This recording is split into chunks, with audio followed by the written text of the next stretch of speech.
Hello there, and welcome. I'm so glad you found your way here tonight. Perhaps you've had a long day and need to rest. Or maybe you simply enjoy drifting to sleep with stories that blend history, mystery, and timeless wonder. Whatever brought you here, you're in the right place. Tonight, we're traveling back through the ages to a hidden cave in the mountains, where 7 young friends once lay down to rest and woke to find that centuries had passed. It's a story whispered across cultures, written in sacred texts, and carved into the stones of ancient ruins. A story about faith, friendship, and the strange, gentle nature of time. So let your breathing slow, your muscles soften, and your thoughts drift like clouds across a quiet sky. This journey will be calm and curious, filled with the soft echo of ancient footsteps and the peaceful darkness of a sacred cave. And if these stories bring you comfort, consider subscribing, leaving a like, and sharing which city you're listening from in the comments. It helps others find these gentle tales, one sleepy soul at a time. Now, let's begin. High in the mountains, far from the noise of cities and the rush of daily life, there's a cave. It sits nestled into the hillside, its entrance hidden by wild grasses and scattered stones. Inside, the air is cool and still. The walls are smooth, worn by time and water. Sunlight filters through the opening in soft, golden beams, illuminating dust that drifts like tiny stars.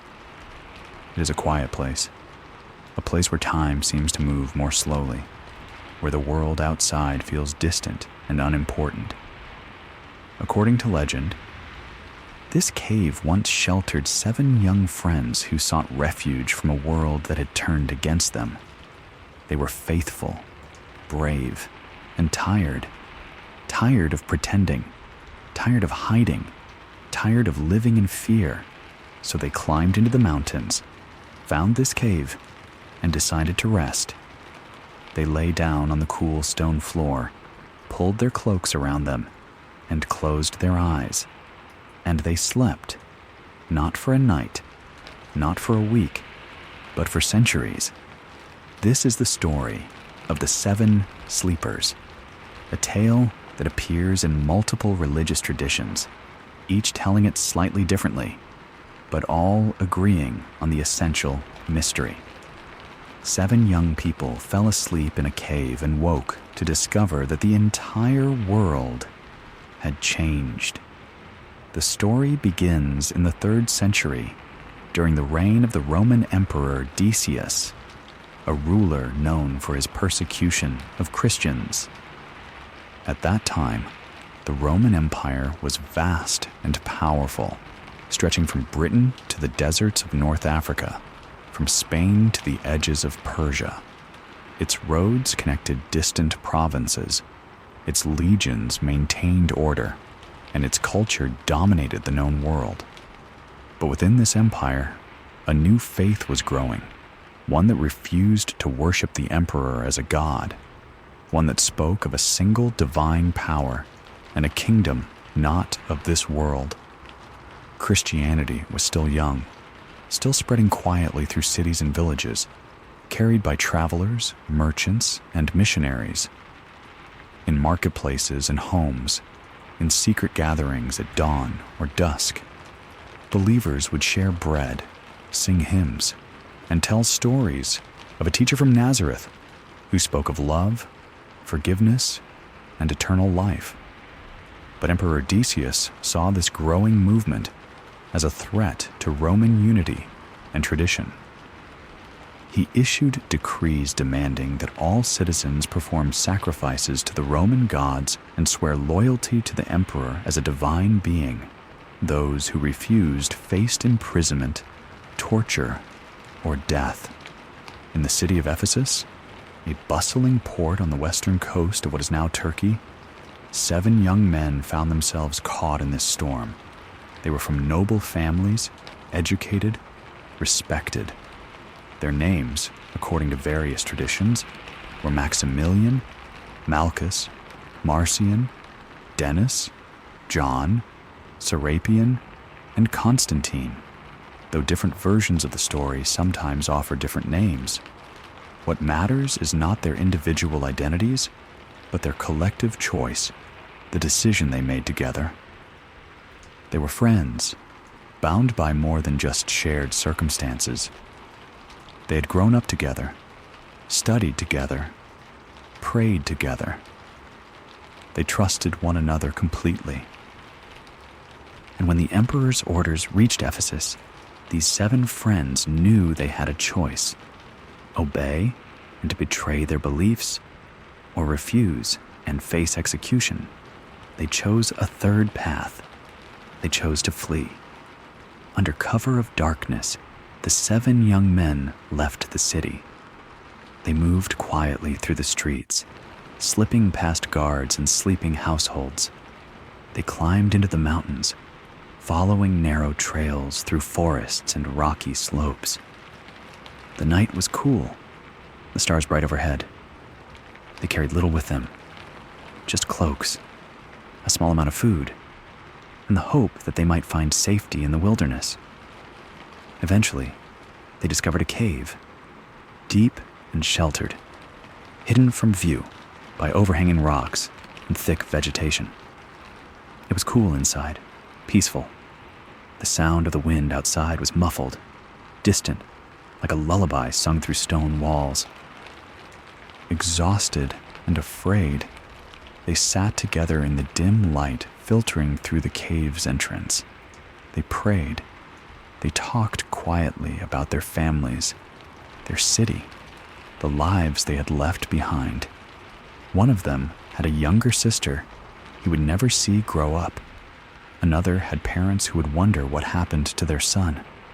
A third had been engaged to be married, a future now abandoned. But despite their losses, despite their fear, they felt a strange sense of peace. They were together. They had made their choice, and they trusted that whatever came next, they would face it as one. As the sun set and darkness filled the cave, they lay down to rest. One by one, they drifted into sleep, their breathing slow and steady. Their bodies finally relaxed after days of fear and flight. The cave embraced them, its cool air wrapping around them like a protective cloak. And as they slept, something miraculous happened. Time, which had been their enemy, became their guardian. While they slept, the world outside kept turning. Seasons changed. Years passed. Decades slipped by like grains of sand through an hourglass. The Roman Empire shifted and transformed. Emperor Decius died, his persecutions ending with him. New rulers rose and fell. Wars were fought. Cities were built and destroyed. And then, something remarkable happened. Christianity, once persecuted, became tolerated, then accepted, and finally, under Emperor Constantine in the early 4th century, it became the official religion of the empire. Churches were built. Crosses replaced pagan symbols. The faith the 7 young men had fled to protect was now celebrated openly, woven into the fabric of society. Inside the cave, the 7 friends slept on, unaware. Their breathing remained slow and steady. Dust settled on their cloaks. Moss grew near the entrance. Small animals made nests in the crevices. The cave became a forgotten place, a secret held by the mountain. Birds nested in the rocks above. Rainwater dripped from the ceiling, forming tiny pools. The seasons turned, spring blooming into summer, autumn fading into winter, year after year, century after century. Then, one day, nearly 300 years later, something shifted. A shepherd, tending his flock in the mountains, decided to use the cave as a temporary shelter for his animals. He'd been walking for hours, searching for good grazing land, and the afternoon sun was hot. The cave offered shade, protection. He began to stack stones near the entrance, building a low wall to keep the sheep penned in. As he worked, moving rocks and clearing brush, the light changed inside the cave. The air stirred, dust motes danced in the sunlight, and deep within the shadows, something moved. One of the sleepers stirred. One by one, the 7 young men woke. They blinked, stretched, yawned. The cave was darker than they remembered, the air cooler. For a moment they were confused. How long had they slept? A few hours? A full day? Their bodies felt stiff, as if they had been lying in one position for too long, but otherwise, they felt fine. Hungry, perhaps. Thirsty, but not fundamentally changed. One of them, perhaps the youngest, stood and walked toward the entrance. He expected to see the sun rising over Ephesus, to hear the distant sounds of the city waking. But when he looked out, he saw something strange. The landscape was the same, the mountains unchanged, the sky the same brilliant blue. But something felt different. The quality of the light was unfamiliar.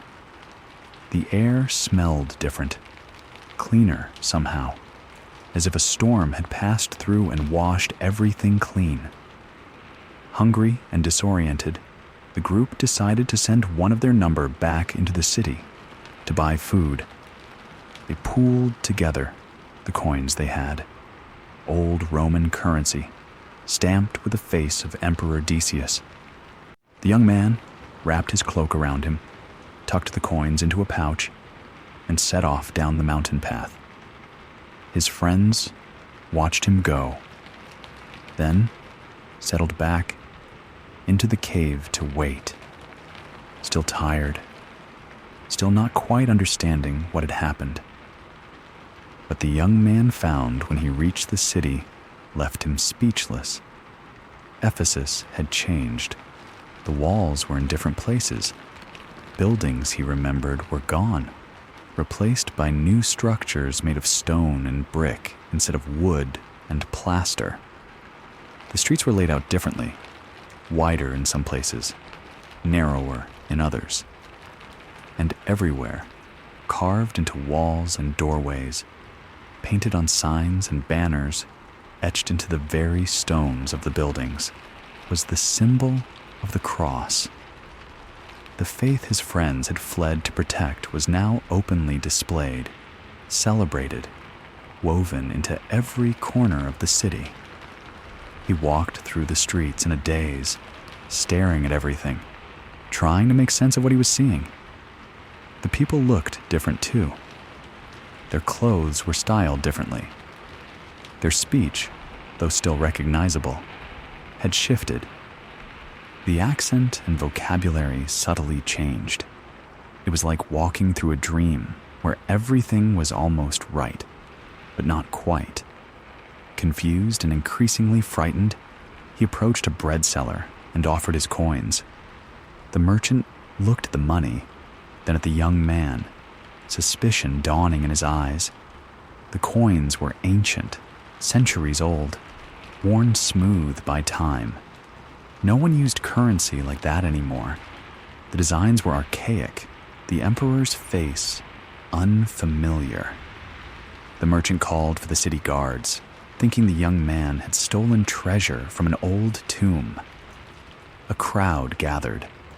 Questions were asked in voices that sounded both familiar and strange.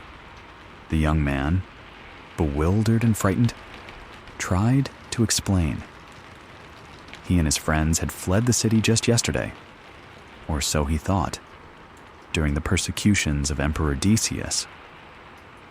They had hidden in a cave in the mountains. They had fallen asleep, but the more he spoke, the more confused everyone became. Emperor Decius? That was nearly 300 years ago. The persecutions had ended centuries past. Christianity was now the faith of the empire. the crowd grew larger. Some laughed, thinking it was a joke or a madman's delusion. Others grew quiet, sensing something deeper, something miraculous. Finally, someone thought to check the old records. They brought out scrolls, ancient texts that listed the names of those who had disappeared during the persecutions of Emperor Decius. The parchment was yellowed with age. The ink faded, but still legible. And there, written in elegant script, were the names of 7 young men who had vanished from Ephesus nearly 300 years before. The realization spread through the crowd like a ripple across water. These were not thieves or madmen. They were the 7 sleepers, the young men who had vanished nearly 300 years ago. They had become legends, stories told to children, symbols of faith and courage. And now, impossibly, one of them stood before them, alive, unchanged, holding coins that no one had seen in living memory. The bishop of Ephesus was summoned. He was an old man, wise and gentle, with a long white beard and kind eyes.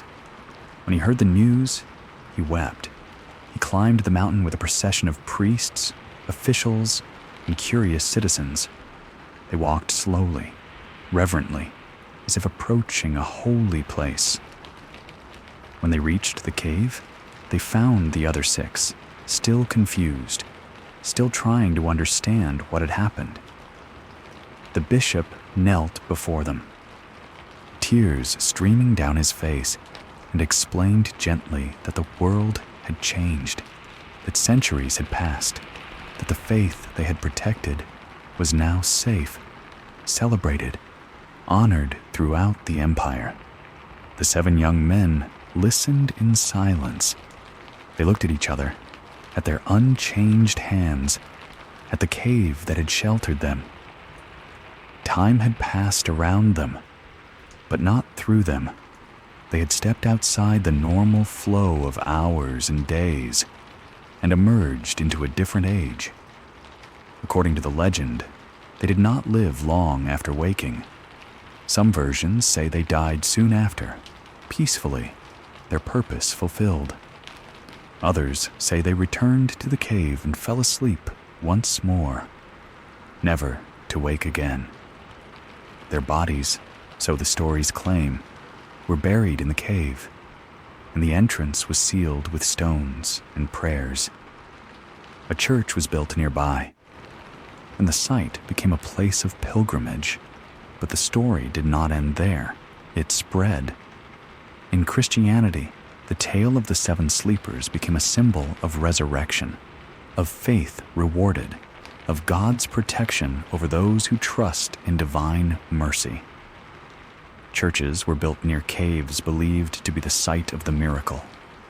Pilgrims traveled from distant lands to pray at these places, to touch the stones, to feel the cool air and imagine the long sleep of the faithful. The story was written down in Greek, Latin, Syriac, and other languages, each version adding its own details, its own interpretations. In Islam, the story appears in the Quran, in Surah Al-Kahf, the 18th chapter, known as the Chapter of the Cave. It is told with reverence, as a sign of God's power over time and death. The exact number of sleepers is left ambiguous in the text. Some say 3, others 5, others 7. But the message is the same. God preserved them as a sign for future generations, a reminder that faith can transcend time, that the faithful are never truly lost. The Islamic version adds details not found in Christian texts. It speaks of a dog that accompanied the sleepers, lying at the entrance of the cave with its front paws stretched out, guarding them through the centuries. It describes how God turned their bodies periodically, moving them from one side to the other, so they would not decay or suffer from lying in one position for so long. It emphasizes that only God knows how long they truly slept, that human understanding of time is limited and small. The Quran says that when people debated how long the sleepers had been in the cave, some said it was 300 years, others 309, but the text reminds readers that the exact duration belongs to God's knowledge alone. In both traditions, Christian and Islamic, the story carries the same weight: a miracle, a mystery, a gentle reminder that time is not as solid as we think. It suggests that God, or the divine, or the universe itself, operates on scales we cannot fully comprehend, and that what seems impossible to us is merely a matter of divine will. But where did this happen? Where is the cave of the 7 sleepers? Several locations claim to be the true site. The most famous is near Ephesus in modern-day Turkey.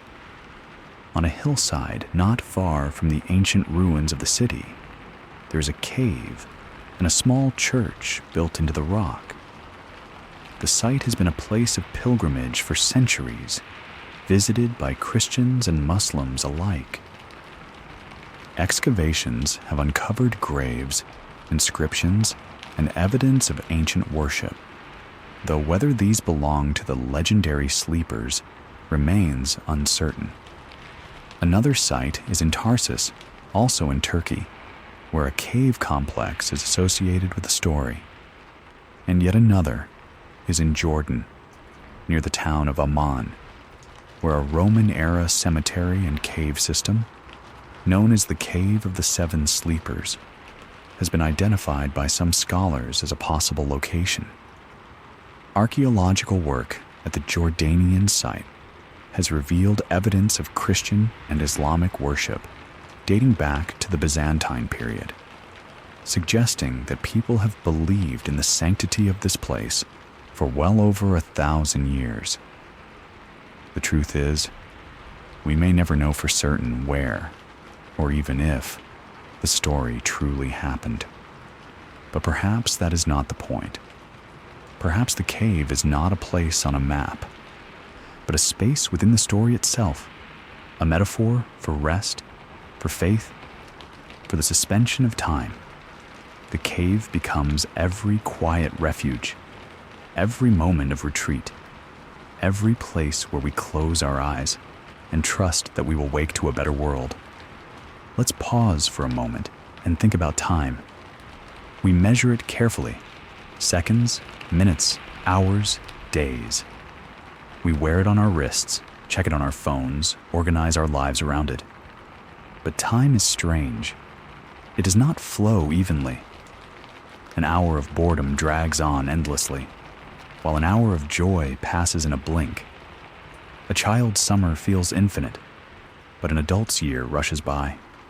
Time bends and stretches depending on how we experience it. Sleep, in particular, plays tricks with time. You close your eyes, and moments later, or so it seems, you open them to find that hours have passed. Dreams can feel like entire lifetimes, complete with memories and emotions, yet they last only minutes. In sleep, we step outside the normal flow of time. We become timeless, unanchored, drifting. The 7 sleepers took this to an extreme. They closed their eyes in one era and opened them in another. But in their experience, no time had passed at all. To them, it was simply a nap, a rest, and when they woke, they were still themselves, unchanged, while the world had transformed around them. This is the heart of the story's power. It reminds us that we are not defined by the times we live in, that faith, love, and friendship are constants, even when everything else shifts. The 7 young men did not wake as strangers to themselves. They woke as the same people they had always been, still bound by the same values, the same care for one another. And perhaps this is why the story endures. because it speaks to something deep within us, a longing to believe that some things are permanent, that some connections transcend the flow of years, that we can close our eyes and trust that what matters will still be there when we wake. In modern times, scientists have explored phenomena that echo the seven sleepers in fascinating ways. Hibernation, for example, is a state in which animals slow their metabolism to near standstill, effectively pausing their biological clocks. Bears, ground squirrels, and certain frogs can sleep for months, their bodies barely functioning, their minds quiet. When they wake, they resume life as if no time has passed. Their hearts beat only a few times per minute. Their body temperature drops dramatically. They survive on stored fat, burning calories so slowly that they can last an entire winter without eating. Humans do not naturally hibernate, but researchers have studied induced states of suspended animation for medical purposes. Patients undergoing certain surgeries, particularly those involving the heart or brain, are sometimes cooled to dangerously low temperatures. Their hearts are stopped. Their brains show minimal activity. They are, in a sense, put to sleep, removed from the flow of time, and then brought back. This technique buys surgeons precious minutes or hours to perform delicate operations that would otherwise be impossible. There is even ongoing research into long-term suspended animation for space travel.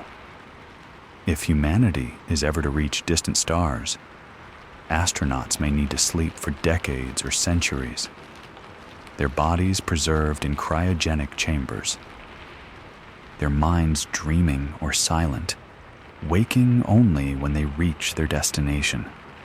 The seven sleepers, in this sense, were pioneers of a concept science is only now beginning to understand. They demonstrate, at least in legend, that time can be transcended, the consciousness can pause and resume, that the self can persist even when the world moves on. But beyond science, the story touches on philosophy. What does it mean to be out of sync with time? If you fell asleep today and woke 100 years from now, would you still be you? Your body would be the same, your memories intact, but the world would be unrecognizable. Your language might be archaic, your knowledge outdated. Everyone you knew would be gone. The places you loved might be ruins or transformed beyond recognition. This is the poignant tragedy hidden within the legend. When the seven sleepers woke, they found their faith vindicated, their suffering ended. Christianity had triumphed. The empire that persecuted them now honored their beliefs, but they also found themselves alone in a profound way. Their families were gone, their friends long dead. The city they knew had become a museum. They were strangers in their own land, visitors from another time, living fossils walking through a world they no longer recognized. And yet, they had each other. The seven friends who had fled together, slept together, woke together. In a world that had moved on without them, they still had the one thing that mattered, their bond. They could look at each other and see familiar faces, hear familiar voices. They could remember together, mourn together, marvel together at the strangeness of what had happened. Their friendship was the one constant, the anchor that kept them from being completely lost. Friendship, the story suggests, is the one thing that can survive even the collapse of time. In Islamic tradition, the story of the seven sleepers is often recited on Fridays, especially in times of hardship. It is a reminder that God's protection extends beyond our understanding. that difficulties are temporary, and that faith will be rewarded, even if not in the way we expect. The Quran instructs believers to reflect on the story, to see in it a sign of God's mercy and power. It is not just a miracle for its own sake, but a lesson, a comfort, a promise. In Christian tradition, the feast day of the 7 sleepers is celebrated on July 27th in the Western Church and October 22nd in the Eastern Orthodox tradition. Churches remember them as martyrs, as witnesses to faith, as symbols of hope. Their story is told in sermons, depicted in icons and frescoes, woven into the liturgical calendar. They are invoked as protectors against insomnia, as patrons of sleep and rest, as examples of patience and trust in divine timing. And in secular culture, the story has inspired countless adaptations. It appears in medieval manuscripts, in Renaissance paintings, in novels and films. The image of the sleeping figures, peaceful and preserved, has become a symbol of suspended time, of patience, of waiting for a better world. One famous literary echo is Washington Irving's Rip Van Winkle, the tale of a man who falls asleep in the Catskill Mountains and wakes 20 years later to find that the American Revolution has happened in his absence. The structure is the same: sleep, time, awakening, disorientation, loss, and strange continuity. The story also resonates in modern discussions of trauma and recovery. People who have experienced severe illness, coma, or long periods of isolation often describe feeling as though time stopped for them. They went to sleep, metaphorically or literally, and woke to find the world had moved on without them. Friends had changed, gotten married, had children. Technology had advanced. Culture had shifted. Fashion, music, politics, all had transformed. Like the 7 sleepers, they had to learn how to live again in a world that felt both familiar and alien, recognizable, yet strange. And so the story continues to speak. Not because it is literally true, though some believe it is, but because it captures something true about the human experience. We all, in our own ways, wake to find the world different than we remember. We all sleep and dream and lose track of time. We all hope that when we wake, the things we love will still be waiting. In the Islamic retelling, there is a beautiful detail that bears repeating. When God turned the sleepers' bodies to prevent decay, the movement was so gentle that an observer might have thought they were awake, shifting in their sleep. Light filtered into the cave, moving across their faces as the sun traveled across the sky. The dog stretched at the entrance, its ears twitching, its chest rising and falling with slow breaths, and anyone passing by might have glanced in and seen nothing unusual. Just travelers resting. Just friends sleeping peacefully. This image of rest so deep it looks like ordinary sleep is profoundly comforting. It suggests that miracles can be quiet, that the extraordinary can appear ordinary, that protection can be invisible. It suggests that we are all being cared for in ways we cannot see, that time is holding us gently, that when we close our eyes, something watches over us. The cave itself becomes a womb, a place of transformation. The 7 friends entered as fugitives and emerged as legends. They went to sleep in a world that rejected them and woke in a world that honored them. The cave held them, kept them safe, and released them only when the time was right. It was dark inside, but not frightening. Silent, but not empty. Cool, but not cold. The cave was a sanctuary, a threshold a place between worlds. Caves, in many traditions, are places of spiritual significance. They are thresholds, places where the normal rules do not apply. Prophets retreat to caves to receive visions. The Prophet Muhammad received the first revelations of the Quran in a cave on Mount Hira. Jesus was born in a cave-like stable and buried in a cave tomb. Heroes descend into caves to face trials. The dead are laid in caves to await resurrection. The cave is a space between worlds, a place where transformation happens, where the old self dies and the new self is born. In the story of the 7 sleepers, the cave is not frightening. It is gentle. Its darkness is not a threat, but a blanket. Its silence is not isolation, but peace. The cave does not trap. It shelters.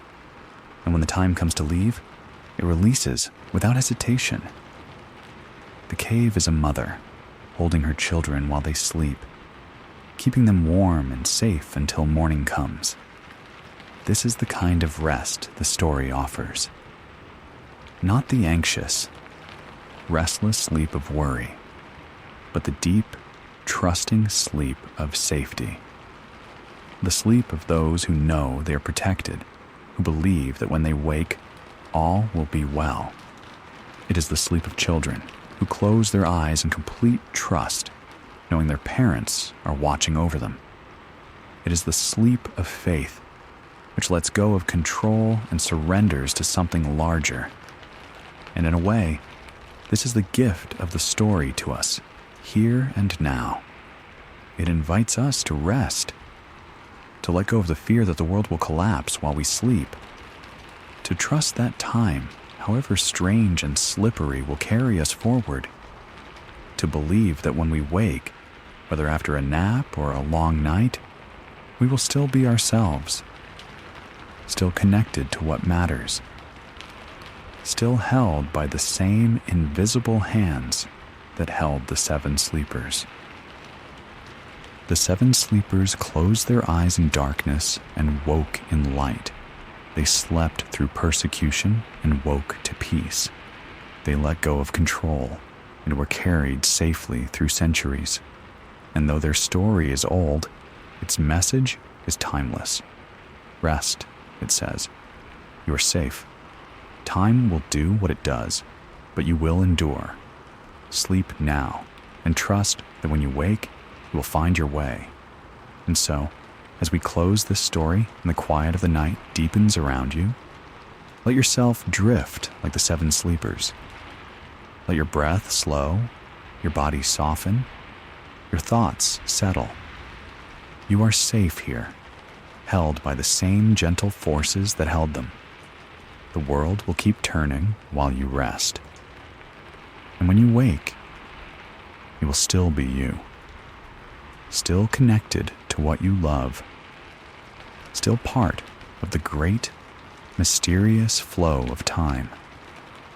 If you're still awake, you can continue to another story, or you can let yourself go now, slipping into the soft darkness of sleep, carrying with you the image of a quiet cave, 7 friends resting peacefully, a faithful dog keeping watch, and the knowledge that sometimes the greatest miracles are the quietest ones. Sleep well, dear friend, and dream of caves filled with golden light, of time bending gently around you, of waking to a world kinder than the one you left.